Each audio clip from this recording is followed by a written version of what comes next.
Operasi Petrus di Yogyakarta. Pada tahun 1980-an, suasana kota Yogyakarta tiba-tiba berubah jadi mencekam. Para preman yang selama itu dikenal sebagai gabungan anak liar, gali, dan menguasai beberapa wilayah, tiba-tiba diburu oleh Tim Operasi Pemberantasan Kejahatan (OPK), yang kemudian dikenal sebagai Petrus Penembak Misterius. Ketika melakukan aksinya, tak jarang suara letusan senjata para penembak terdengar oleh masyarakat sehingga suasana jadi makin mencekam. Mayat-mayat para korban penembakan atau pembunuhan misterius itu pada umumnya mengalami luka tembak di bagian kepala dan leher, lalu kemudian dibuang di lokasi yang mudah ditemukan oleh penduduk sekitar. Ketika ditemukan, mayat biasanya langsung dikerumuni warga dan menjadi tontonan masyarakat. Esok harinya, lalu menjadi headline di media massa yang terbit di Yogyakarta. Aksi OPK melalui modus Petrus tersebut dengan cepat menimbulkan ketegangan dan teror bagi para pelaku kejahatan, karena korban-korban OPK di kota-kota lainnya pun mulai berjatuhan. Selama sebulan OPK di Yogyakarta, paling tidak 6 tokoh penjahat tewas terbunuh. Para korban tewas yang ditemukan rata-rata mengalami luka tembak parah di kepala dan lehernya. 2 di antara korban OPK yang berhasil diidentifikasi adalah mayat Budi alias Tentrem, 29, dan Samudi Blekok alias Black Sam, 28. Mayat Budi yang dulu ditakuti dan dikenal lewat geng Mawar Irengnya, kini menjadi korban tak berdaya yang terkapar di parit di tepi jalan daerah Bantul, selatan Yogyakarta. Kejadian itu terjadi di awal tahun 1985.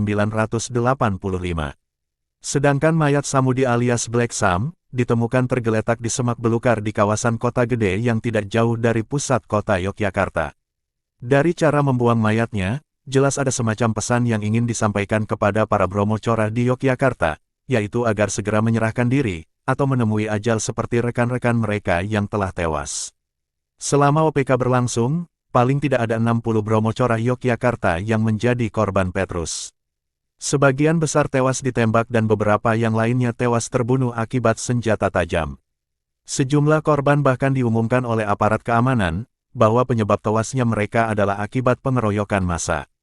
Salah satu korban yang diklaim aparat keamanan sebagai korban yang tewas akibat pengeroyokan massa adalah bromocora bernama Ismoyo.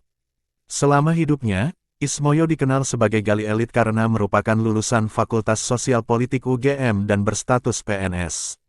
Sebagai ketua kelompok preman yang sering memalak angkutan-angkutan kota di wilayahnya, gali elit tersebut kemudian dicinduk oleh aparat keamanan untuk diinterogasi. Namun menurut versi aparat, Ismoyo mencoba melarikan diri dan kemudian tewas akibat dikeroyok massa. Modus menyuruh bromocora lari kemudian sengaja diteriaki maling atau malah ditembak saat sedang lari, merupakan cara standar yang dilakukan tim OPK untuk membereskan buruannya.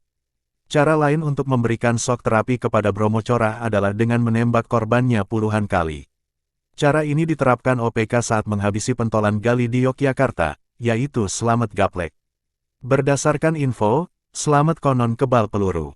Slamet Gaplek sempat melarikan diri dengan cara mematahkan borgol, namun akhirnya tersungkur mengenaskan setelah dihujani tembakan, dan lebih dari 20 peluru bersarang di sekujur tubuhnya. Korban yang tewas dengan cara yang sadis dan mengenaskan tersebut lalu dibuang ke tempat-tempat yang mudah ditemukan oleh warga sehingga esoknya langsung menjadi berita yang heboh. Surat-surat kabar tentang mayat-mayat yang berjatuhan pun menghiasi kolom-kolom depan koran dan dengan cepat jadi pembicaraan publik. Cara seperti itu memang sangat efektif sebagai efek shock terapi yang sangat ampuh untuk membasmi pelaku-pelaku tindak kejahatan, meminimalisir angka kejahatan di kota-kota besar. Disadur dari Majalah Angkasa edisi koleksi, The World's Most Shocking Covert Operations, 8 operasi terselubung paling menggegerkan koleksi nomor 75 September tahun 2011.